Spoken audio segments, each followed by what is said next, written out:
Hello అండి, welcome back to our channel money కోసం.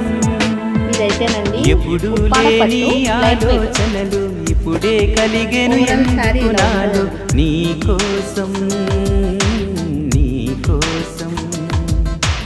ఈ లోకమిలా ఏదో కలలా నాకంతా కొత్తగా వింతగా కనిపిస్తుంది.